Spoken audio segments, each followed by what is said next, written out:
Hello বন্ধুরা, good morning. Bulti লাইফস্টাইলে তোমাদের সকলকে স্বাগতম। আশা করি তোমরা ভালো আছো, আমিও ভালো আছি, আমার পরিবারের সকলে ভালো আছে।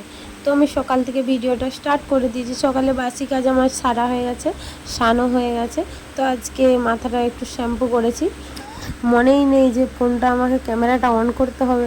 তারপর ভাবলাম যে এখন মনে পড়েছে, এখনই স্টার্ট করে দিই। তো তারপরে আমি মাথাটা আঁচড়ে নিয়ে ছাদে জামা প্যান্টগুলো মিলে দিয়ে এলাম। আর এখন আমাদের মিচড়ি আর ভুসির শরবত তো প্রতিদিনই খাওয়া হচ্ছে, তো রোদ গরমের জন্য। আর আমার এদিকে ঠান্ডাও লেগেছে, নাকটা সরসর করছে, তো তাও খেয়ে নিলাম। ভুসিটা দেওয়া আছে বলে আমার খেতে ভালো লাগছিল না, তাও শরীরের দিকটা দিয়ে দেখে খেতে হলো। তো শরীরটা ঠান্ডা থাকবে ওটা খেলে। তো তারপরে দেখো এইদিকে আমার বেটু এখনও ঘুম থেকে ওঠেনি।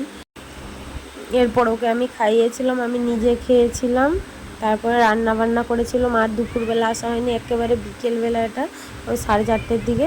তো ভাবলাম শুধু শুধু বসে থাকবো কেন, আলমারিটার অবস্থা খুবই খারাপ হয়েছিল, ভাবলাম সেটাই গুছিয়ে নিই। তো তাই কাপড়গুলো সব আমি গোছ করে নিচ্ছি। আর এদিকে আমার বেটু সেই ঘর থেকে একটা একটা করে আমাকে এনে দিচ্ছে।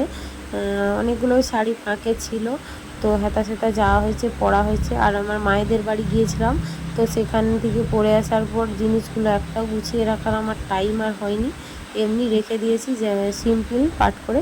তো আজকে ভাবলাম ভালো করে করে রেখে দেবো। আর কিছু ব্লাউজ পিস কাটাতে দিয়েছিলাম, সেগুলাও নিয়ে চলে এসেছি, সেগুলো ভালোভাবে রেখে দিলাম। আর তোমাদেরকে তো বলাই হয়নি কি রান্না করেছিলাম। কুঁদরি ভাজা করেছিলাম, পটল ভাজা করেছিলাম, ডাল করেছিলাম, আর ঝিঙে আলু দিয়ে পোস্ত করেছিলাম, আর মাছের ভাজা করেছিলাম। এখন রোদ গরমের জন্য মাছটা ঝাল করিনি, তেল মশলা বেশি দিতে হয় বলে, ওই জন্য শুধু এমনি ভেজে রেখে দিয়েছিলাম। তো পেঁয়াজ লঙ্কা দিয়ে মাখিয়ে খেয়েছিলাম। আর আমার বাবু যেহেতু খাট থেকে পড়ে গিয়েছিল, তো ওর কোনো মাথায় সমস্যা হয়নি। যাই হোক, এমনি একটু হয়তো লেগেছে, বরফ টরফ দিয়ে দিয়েছিলাম। তো ঠাকুরকে ডাকি, ভালো হয়েছে, এটাই শান্তি, আর অন্য কিছু না। তো তোমাদের সাথে গল্প করতে করতে আমার কাপড়গুলো গুছানো হয়ে গেছে।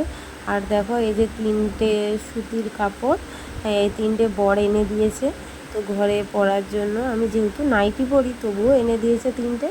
আর আমার 3টেই খুব সুন্দর লেগেছে, সত্যি কথা বলতে কি, ছেলেরা যে এত ভালোভাবে মানে পছন্দ করে আনতে পারে, মানে আমার বরকে না দেখলে বোঝা যায় না।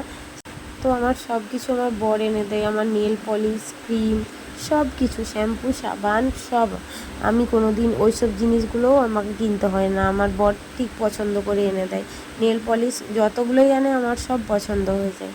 আর একসাথে আমার 4-5টা করে এনে দেয়, আমি রেখে দিই। তো তারপরে আমার সেটা শেষ হলে আবার আনতে বলি। তো দেখো আমি কাপড়গুলো গুছিয়ে রেখে দিচ্ছি, কিছু কাপড় সেই সাইডে রাখলাম, আর কিছু সুতির বা তাঁতের শাড়িগুলো সেগুলো এই সাইডে পাট করে রাখলাম। তো যাই হোক, কাপড়গুলো আমার গুছানো হলো, শান্তি।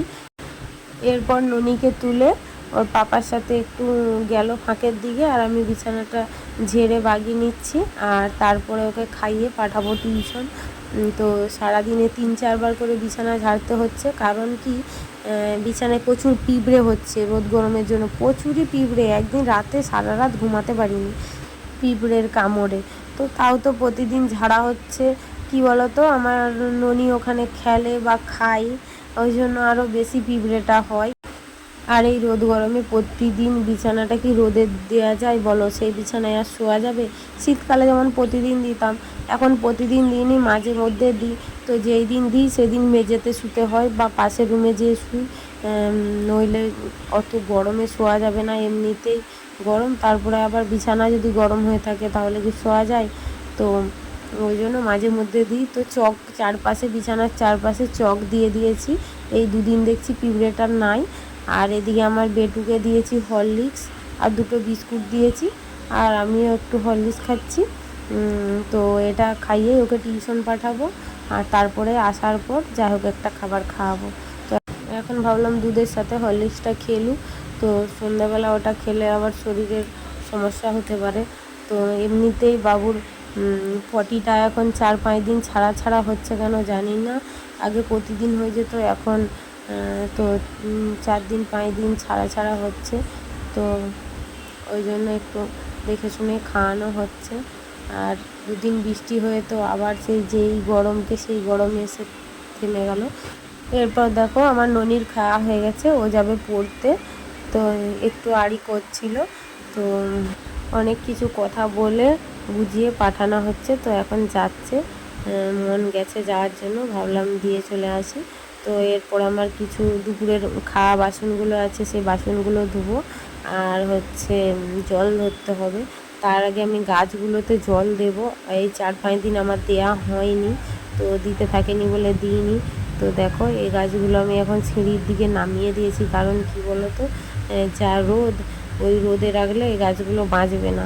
তো সকালবেলায় সকাল বিকাল একটু একটু করে জল দিয়ে দিয়ে রাখি, কারণ এই গাছগুলো আগে শিকড় গজি যাক, তারপরে রোদে নিয়ে যেয়ে রাখবো। এই কিছুদিন আগে এগুলোকে টবে লাগানো হয়েছে, এখনই যদি আমি এটা রোদে রেখে দিই গাছগুলো একটুও থাকবে না। ওই জন্য কিছুদিন এখানেই থাক, এখানটাতে রোদ পাবে না। আর এদিকে দেখো কলম চারা করেছিলাম, তো জানি না কি হবে, দেখা যাক। 15-20 দিন বাদে এগুলো তুলে দেখব। আর এইদিকে দেখো দুটো টবে আমার রজনীগন্ধা ফুলের গাছ, আর এখানে অ্যালোভেরা গাছ অনেক হয়েছিল, উবড়িয়ে ফেলে দিয়ে, আর কিছু 2-1টা রেখেছি। আর এদিকে ট্যাপে জল দিয়ে দিয়েছে। তো আমাদের বাড়ির পাশে এই পুকুরটা আছে বলে মানে এতটা ঠান্ডা বাতাস দেয়, কারেন্ট না থাকলেও গাছপালাগুলো আছে, খুব সুন্দর ঠান্ডা বাতাস দেয়। আর এই পুকুরটা পুরো পানায় ভর্তি, নিচে জল আছে কিন্তু উপরটা পুরো পানায় ভর্তি। তারপরে আমি সবজি বাসনগুলো ধুয়েছিলাম, জল ধরেছিলাম। তারপরে ভাবলাম আজকে মুখে একটু বেসন আর মধু মাখি। মুখ প্রতিদিন ভাবি স্কিন কেয়ার করব, মাখবো ভালো, মানে ভালোভাবে করব, কিন্তু টাইম আর হয়ে ওঠে না। তো আজকে একটু ফাঁকা পেয়েছি, ওই জন্য মেখে নিলাম। এরপর আবার কবে মাখা হবে জানি না। তো একটু ঢং করে তোমাদেরকে দেখিয়ে দিলাম। আর আমি ঢং করতে খুব ভালো পারি। তো আজকের ভিডিওটা আমার এই পর্যন্তই, আর কোনো ভিডিও করিনি। তো আমার ভিডিও যদি ভালো লাগে লাইক, কমেন্ট, শেয়ার, সাবস্ক্রাইব করে দিও। তো আবার একটা নতুন ভিডিও নিয়ে তোমাদের সাথে দেখা হবে। আর এই রোদ গরমে সবাই সুস্থ থেকো, ভালো থেকো। তো আবার একটা নেক্সট ভিডিওতে তোমাদের সাথে দেখা হচ্ছে।